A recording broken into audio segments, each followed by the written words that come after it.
South Sudan participates in the 2025 FAO high-level ministerial event in Rome. Authorities in Western Equatoria upgrade Iba Primary Healthcare Center into a full hospital. And Warrap State Governor engages traditional leaders in peace efforts.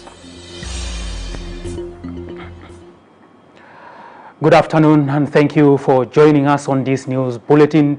I am Duku Wilson taking you through this news bulletin. The chairperson of the reconstituted Joint Monitoring and Evaluation Commission, Major General George Agri Owino, and Vice President Taban Dengai discussed implementation of the revitalized peace agreement. The two leaders met in Juba on Thursday. I'm starting with Nairobi and then I'll go to other capitals so that we have the regional heads of state, who are the main guarantors to the peace agreement, to have a clear picture of the status of where we are, to also send them any special messages from the leadership, from the presidency and from the vice presidents and other leaders also, to send them any message that they may be having and any other maybe support that they might require. So basically really that is the essence of this meeting. This was the last. I've met all the other vice presidents and so we are very, very clear in where we are, so that even if I go to give the briefing, it is one very... Deputy Governor Zakaria Garang describes the security situation in Western Bahar El Ghazal state as calm. Zakaria Garang affirmed this during a meeting with the Presidential Advisor on National Security Affairs, Madud Dutiel, in Juba, where they discussed the national political, security and humanitarian situation in the state. Madud Dut emphasized the significance of peaceful coexistence and services delivery to the communities. اجتماع مهم مع مستشار الشؤون الأمنية لرئيس الجمهورية السيد مدود دوديال، ونورت حول الوضع الأمني الموجود في الولاية بشكل عام، وضع مستقر خاصة في مقاطعات الثلاثة وبالإضافة لواو بالنسبة لكاسي. نورت برضو حول الأوضاع في كل المناطق ديل، لأنه في استقرار كبير جدا أمنيا، والانشغال بتاع المواطنين بالزراعة هذه الأيام. ونحن ناقشنا برضو قضايا مهمة بخصوص مستقبل الاستقرار في المنطقة، سواء كان في واو كاونتي أو في نهر الجورة أو في راجع. مستقبل الاستقرار فيه هو محتاج لتعاون كبير جدا بين حكومة الولاية والأجهزة الأمنية وحكومة المركز هنا، عشان يوفروا كل المتطلبات بتاعت الأجهزة الأمنية الموجودة، خاصة الشرطة. موبيليتيز بتاع الشرطة يكون موجود، وبرضه يدعمون بكثير من الأعتاد اللي ممكن يساعدهم في أداء مهام بتاعهم. كذلك كل الوحدات العسكرية، حتى الواي لايف. برضه الآن عندنا قطاع كبير حيواني هناك موجودة في الغابة، برضه محتاج حماية ومحتاج القوة الموجود موجود في ذلك يكون عندها برضه الوضع الكويس اللي بيقدر يساعدهم يحافظوا على كمية الثروة الحيوانية الموجودة، وفي الغابة الثروة الغابية الموجودة برضه. فحقيقة ده اجتماع مثمر ومهم، وسيد المستشار وعد بالتعاون كبير مع الولاية، بالتعاون حتى نوفر الاستقرار المطلوب في الولاية ونحقق طموحات بتاع الجماهير بتاع ولاية غرب. The Minister of Foreign Affairs, Mande Simaya Kumba, and the Egyptian Ambassador Mohamed El Moutez discussed strengthening bilateral ties between Juba and Cairo across various fields. Minister Kumba reaffirmed government's commitment to enhancing relations between the two nations. Ambassador Moutez spoke to SSBC on what transpired during the meeting. The meeting and highlighting the cooperation between Egypt and South Sudan in different fields and how to enhance this relation and move it forward. Also, we tackled in the meeting the visits between Egypt and South Sudan on the high level and the preparation for that in the future on the coming days. Also, His Excellency said that we have to move the relation forward in the future and become. The United Nations Organization for Project Services, UNOPS, expresses interest to supporting vocational education. This came during a meeting with the Minister of Higher Education, Science and Technology, Madut Biar, and UNOPS delegation in Juba on Friday. Minister Biar told SSBC after the meeting that he briefed the delegation on the ministry's priorities and areas the UN agency would support. The head of the delegation, Halawin Al-Windi, highlighted the organization's areas of interest. We're going to work out all the projects that are going to share with the UNOP, and that the area that we would like UNOP to support the higher education sector in the Republic of South Sudan, not only on the education but also practice on the field of higher education. For example, if you take agriculture. We have been really excited to see into the vision that the ministry has for this very important sector in South Sudan. And we believe that we have something to bring to the table to really tap into the opportunities of really making our vocational skills training centers, as well as the higher institutions of learning, including universities, tapping into the resources that are already available and seeing how we can use those resources, one, as centers of excellence in South Sudan. The Deputy Minister of General Education and Instruction, Martin Takomoi, says the ministry would present a bill of the compulsory education to the Council of Ministers to allow education opportunity for all. Moi stated this during the closing of a session on implementation of the Global Partnership for Education. Emmanuel Juma has this report voiced by Isaac Ludoru. The National Ministry of General Education and Instruction is now set to implement the Global Partnership for Education project with the United Nations International Children's Emergency Fund UNICEF, the United Nations Educational, Scientific and Cultural Organization UNESCO, Save the Children Organization, and the Norwegian Council for Refugees. The 4-year project, worth 58 million United States dollars, is focused on developing primary school education for upholding gender equality and equity in education. Addressing the function, the Deputy Minister of Education, Martin Takomoi, says the ministry is set to submit a bill on compulsory education to Council of Ministers. Education in this country is the top priority for the government of the Republic of South Sudan.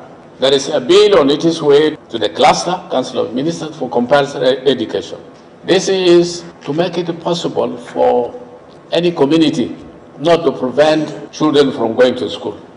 That's what I want to show our partners, that we are very serious about education. You will get a full support from the Ministry of Education that we implement what has been agreed upon. Kachual Piok Mabil, Undersecretary in the ministry, says the ministry is to collaborate with the development partners in implementing the project for realizing the desired educational objectives. Let's work together to implement this program to the expectation of the donor as well as the host state. At the national level, we will work together with our state ministries, okay? In the event of any issue, please bring them to our attention. We will address them upfront. So it means, I think we have come to a certain level in terms of building our institution, so that we are adequately or sufficiently prepared to be able to implement this project on our own in the next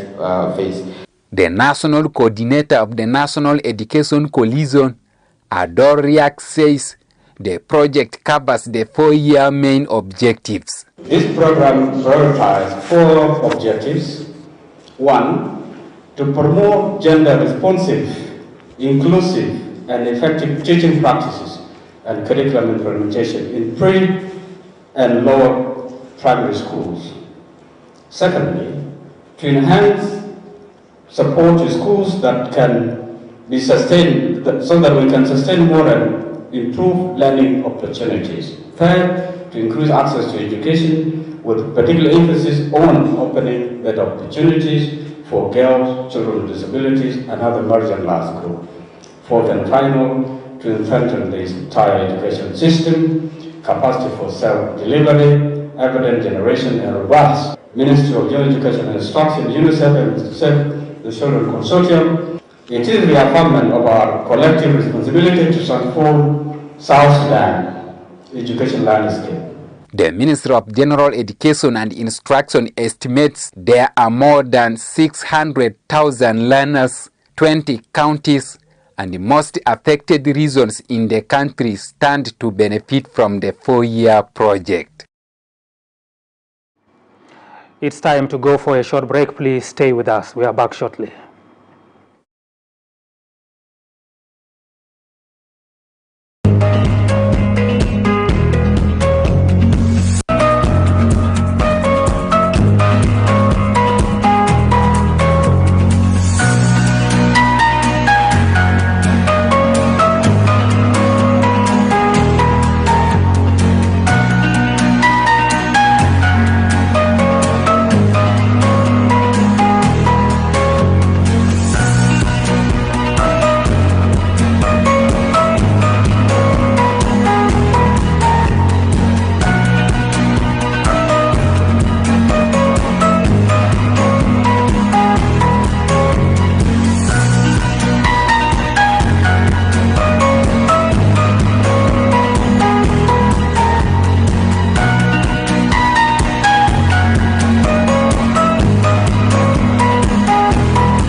Welcome back. Moving on, South Sudan Deputy Minister of Agriculture and Food Security, Lily Akol Albino, participates among the 194 member nations in the 2025 FAO high-level ministerial event in Rome, Italy, focusing on the global food security, agricultural innovation, and sustainable development under the theme Unlocking Potentials with Technology and Innovation for Improved Productivity and Sustainability in Agri-Food Systems. Mangar Gabriel reports. He underlines the government's commitment to key investment in fisheries, livestock, and climate resilient. South Sudan seeks blended financing, combining public investment, concessional loans, grants, and private sector co-investment. Our development budget is limited and overstretched across peace-building priorities, so partnership with development banks, FAO, IFAD, and regional financial institutions will be vital. The Deputy Minister emphasized compounding threats of hunger, flooding, and economic instability in the country. Our lakes, rivers, and floodplains hold significant potential to enhance food security, improve nutrition, and generate employment income opportunities, particularly in rural and peri-urban areas.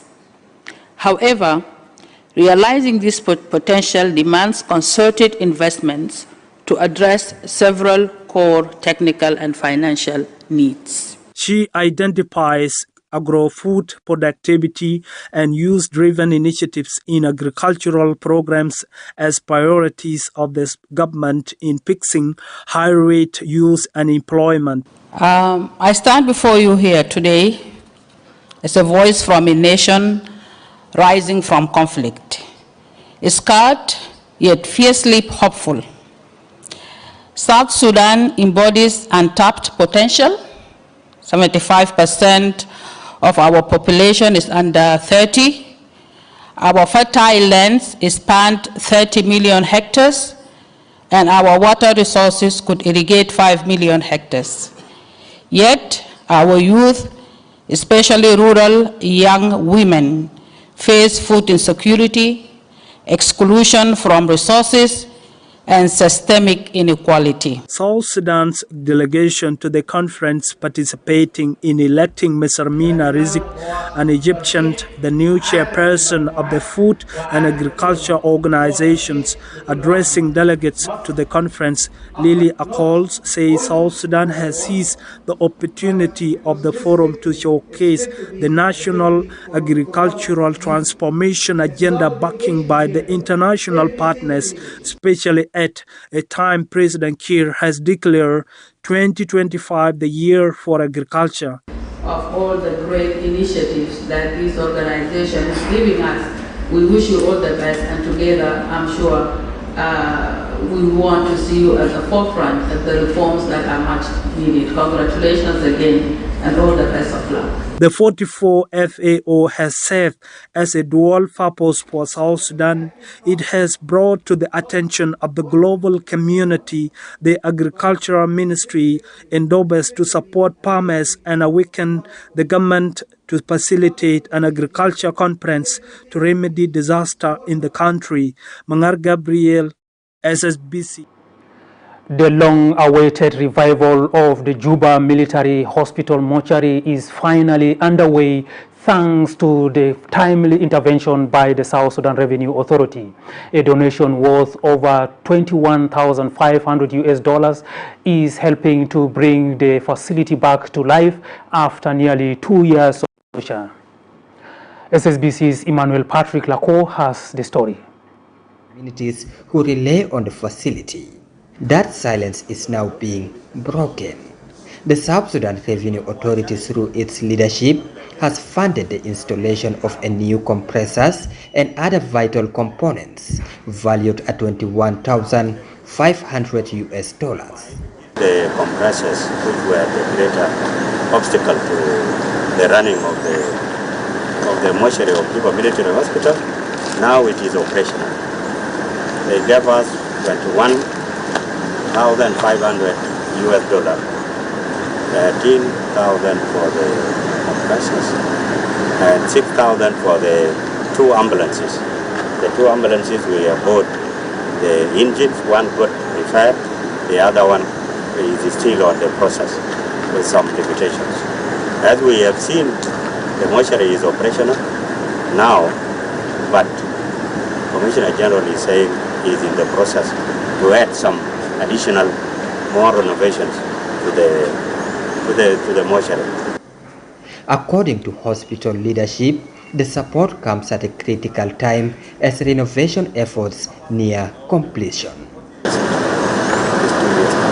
Within these 2 years, of course, we had a lot of problems because the majority of unknown bodies are received in this hospital.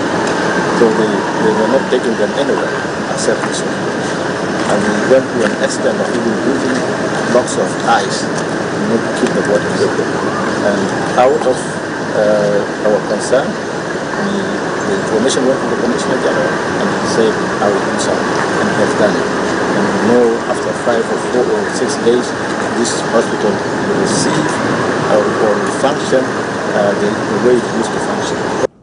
Leading the inspection was the Commissioner General of SSRA, Simon Akwei-Deng, who emphasized the importance of supporting institutions that directly serve the people. So today we have come to check, and at least the compressors are working, the cooling system is working, which is a very good thing. And we want to say that we are supporting this facility because it is delivering services to our people. Delivering services to the population. As you heard from the general, that most of the unclaimed bodies are dumped here. And if there is no proper cooling systems and also support for fuel, then it becomes very difficult for the government of South Sudan to be able to deliver these services in this very great facility of Juba Military Hospital. So we will continue to do whatever we can within our capacity. And today here we will continue also to improve a few things that we have just noticed that need correction, so that at least the place is fully operational and the services are delivered here to the people that are in need. The inspection was attended by senior officials from both the military and the SSRA. Their presence marked a renewed collaboration between civil and military institutions in rebuilding critical infrastructure. With the mortuary nearly fully restored, Both patients and families in surrounding communities are expected to benefit from its smoother and more dignified services. Emmanuel Patrick Lako, SSBC News, Juba. Thank you.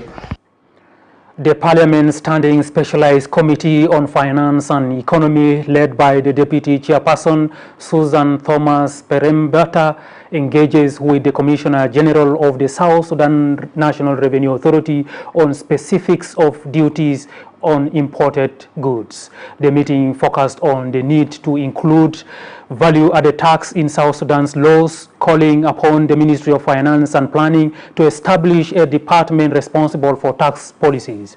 The technical advisor for Revenue Affairs, Agri-Tisa Sabuni, highlights the importance of public awareness on setting revenue and exchange rates to stabilize the local currency against foreign currencies.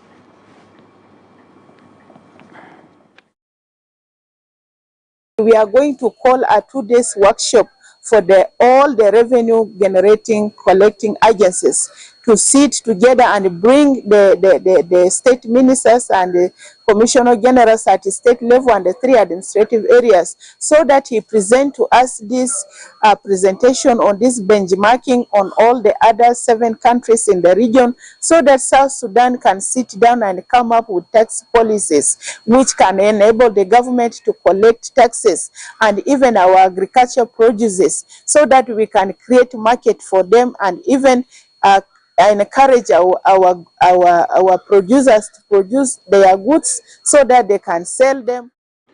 The Inspector General of Police, General Abraham Manyot Peter, on Friday launched a new logo for professional standard police from white and red to white and blue, which reflects the color of the National Police Service.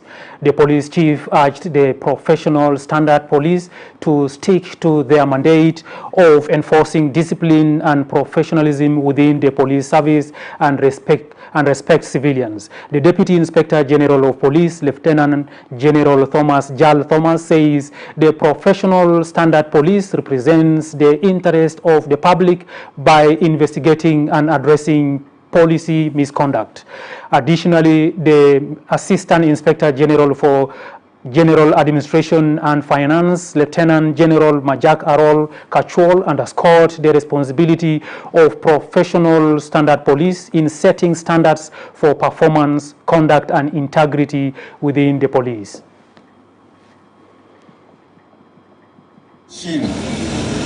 بتاع الليجو الجديد بالنسبة لبروفيشنال ستاندرد. هو الشعار القديم ده يعني فيه خلط بينكم وبين الشرطة العسكرية، فلما تغير يكون بلو أنا شايف ده كلام كويس، لأنه negotiate this issue مع المدير بتاعكم على أنه why do we have the red؟ أجانا يا بكون أبيض يا بكون زهري أو يكون أسود. فهو أخذ الفكرة ده and today he made a change أننا هنمشي لبلو، مش بس في اللوجو اللي انتوا لابسينه، لكن برضو غيروه في العربات، لأنه العربات برضو لسه دارين.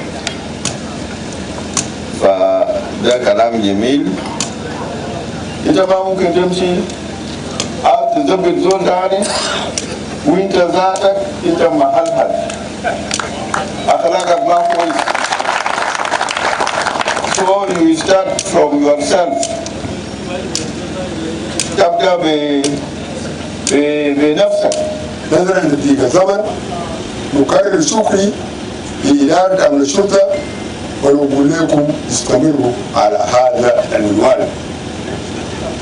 أنا برضو بنسأل القيادة بتاعتنا بتاعت الشرطة على رأسهم الIGP ونائبه إنه يضعوا اهتمام خاص بهذه الإدارة، إن يدوا الإمكانيات التي تؤدي الشغل كما ينبغي. انتم محتاجين لمال لتجميل المصادر. الايجنتس ما بيجندوهم يجيب زول ولا أنا عايز تبقى إيجن ما بتتسرجوا ريو بالمال عشان ما يجي يكون مخبر يبيكم معلومات. أنا بنطلب القيادة بلادنا إنه تبقى حريصة جدا لدعم إدارة أمن الشرطة. أقول بس لكاميرا كويت ولمندرية وكل الضباط الموجودين هنا والضباط الموجودين هنا إنه تنجزتوا إن شاء الله مرة جاي نجي هنا لإنجاز جديد. البوليس أخذ بنفسه أخذ الوطنية اللي قالوا قبل شغالين بالفيه بالمافي هم شغالين ده وطنية كبير جدا جدا فبنشتغل على ذلك واصلوا The launching we are doing today, the work done by our former brothers in the Directorate of Corporation Center were very nice, which is good. But the only thing that the present logo which you have, the colors which are there, are not our colors in the police or in Ministry of Interior, because our every unit have been specified with certain colors that they have to use them. We have white, we have black, we have blue. These are our colors. So this is what makes us to change to our real color of South Sudan National Police Service. Even though the logo we have is good, but the color which is there is not our color.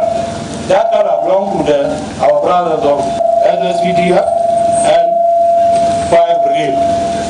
So we mean to have a stand on our colors, because these are colors which are resembling us day and night. Fashion standard, really we are facing a lot of problems, because For Equatoria State, in its weekly meeting chaired by Governor Rabi Mujung Emmanuel, discussed completion of Terkeka Tindlo Tali Road, following a memo presented by the Minister of Roads and Bridges. Speaking to the press, Acting Information Minister Jacob Aligo Loladu says key issues discussed during the meeting include a memorandum presented by the State Minister of Roads and Bridges requesting 8.3 million USD for completion of Terkeka Tindlo Tali Road. The cabinet approved more than 220,000 USD for completion of 2 bridges along the same road, with the remaining balance to be incorporated in the 2025-2026 fiscal year budget.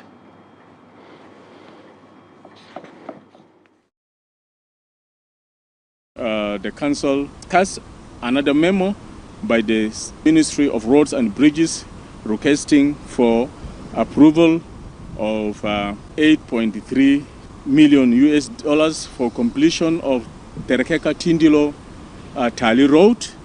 The council deliberated on the memo and resolved to approve 220,594 US dollars that were previously requested for completion of 2 bridges of Dulakukuru and Kulang bridges along Terkeka Tindilo Tali Road, while the balance council advised the ministry to ensure that it is included in the fiscal budget for 2025.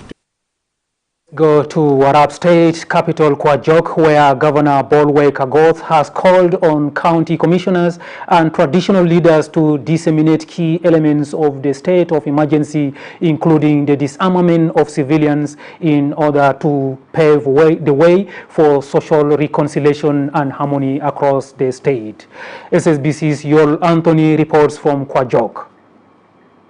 Following its massive reception in the state, Governor Bolwega Goth has begun his administrative duties with consultation involving county commissioners and traditional leaders. The focus of this decision is the implementation of the 6-month state of emergency and the disarmament of the civil population as part of the border effort to restore laws and order in the troubled region. During the consultative meeting, Governor Agot directed county and local authorities to sensitize grassroots communities about the disarmament activities aimed at enhancing security. So I'm appealing to traditional leaders, chiefs, commissioners, of local authority, people who are at grassroots, to tell us what has gone wrong. So we are here to discuss based on our counties, 6 counties. We will break into groups of 6 counties. At this level, I did this in Juba and I'm doing it here. I will do it in Juba in a very short time. So that our people tell us what has gone wrong. We want to tell them that they must respect human dignity and human rights. Additionally, Agot urged communities to put aside their grievances and work in collaboration with each other and the authorities to promote lasting peace and unity. He emphasized the importance of reporting individuals who incite conflict. And I'm here today to say this truth. The grievance is back to the leadership, and that's why I'm appointed to come and hear from you. That's why I have decided to explain the consequences of the state of emergency. Should there be defiant, the consequence will be severe. If there is an acceptance, there will be safety, and there will be happiness. I do not talk about issues of development because I don't have a miracle through that. But if the disarmament is done, if we obey what our president decided for the next 6 months or 5 months, I'm sure our president will reward us with some incentive of development.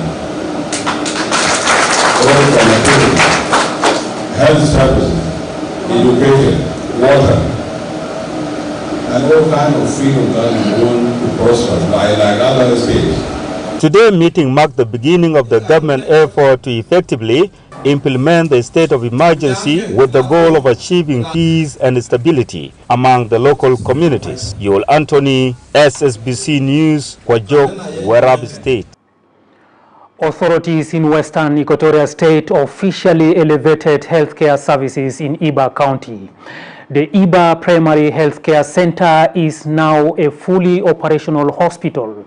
Speaking at the inauguration, Acting Governor Daniel Badabo Rimbasa described the move as a milestone in fulfilling the government's vision of taking essential services closer to communities. To support the new hospital, Governor Rimbasa donated 30 mattresses, 30 bed sheets, and 30 mosquito nets. He also pledged to provide a complete blood count CBC machine to enhance diagnostic capabilities along with additional medications. State Minister of Health James Abdallah Arona expressed gratitude to the state leadership for maintaining peace and stability, particularly in Iba County. Iba County Commissioner Wilson Tetela urged the local community and health workers to take responsibility of maintaining the new hospital facility.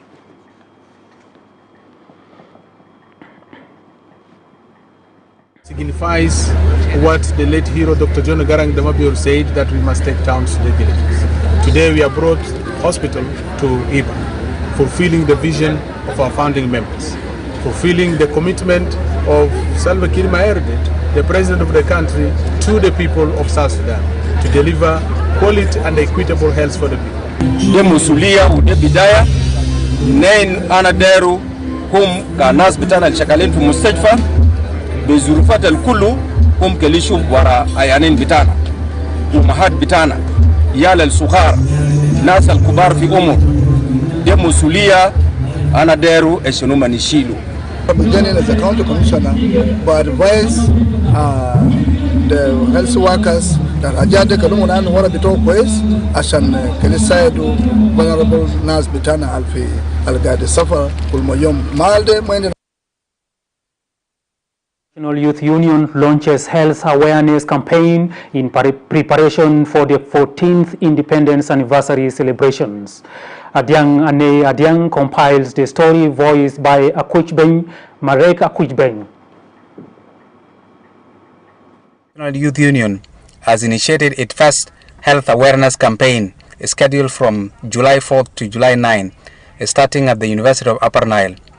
This campaign is part of the preparation for the 14th National Independence Anniversary. It is aimed at promoting public health, peace and unity among the youth and communities.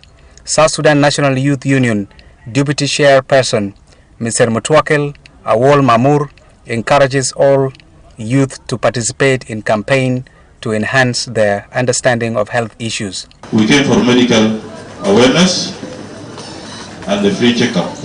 2, also to inform you that from today up to 9th July, we will be celebrating in a different form of celebration. In 8th of this month, we will be going to Al-Sabah Hospital to support these kids with some needs. Yom Tisa, we will have the big day in Juba National Stadium. Johanna Michael, representative from the South Sudan Red Cross, calls upon young people to engage in life-saving activities. It is first of kind that we have been invited to participate in these occasions. And for us, we are seeing it's really very important to be part of nation building as the South Sudan Red Cross. And we are invited all youth to come and participate. We have been having that plan to join the National Youth so that we can have more blood donations because their role is really important. Dr. Zakaria Peter Ajak, chairperson of the Medical Doctors Union, encourages the youth to advocate for medical awareness and share beneficial ideas within their communities. في أمراض كثيرة في cholera عندنا هسي outbreak of cholera في كان COVID last time. You are the one who play that role. Also we can advocate. We can do advocacy. Hasi that is the message for you. الناس يجون ليلة هنا تمشوا توروا ناس في الحلة. مش إنه دم ده مهم لازم تتبرع الدم عشان شنو تقدر تخلي تنقذ حياة الناس. Samuel Malith, Gill President of the University of Upper Nile, highlights the necessity for more training activities to encourage or to ensure all students, not just those in medical fields, can contribute to health awareness efforts. All of us are not medical students. There are souls in social science students. They need also to be trained that they have knowledge of how to prevent diseases. Most of the students here are youth in this university. And there are needs of the National Youth Union to conduct, including trauma healing, some kind of training like peace building. We come from different backgrounds here and there are a lot of things that are happening in our communities. And that's all we have in this news bulletin this afternoon. Thank you for watching. I am Duko Wilson. Good afternoon.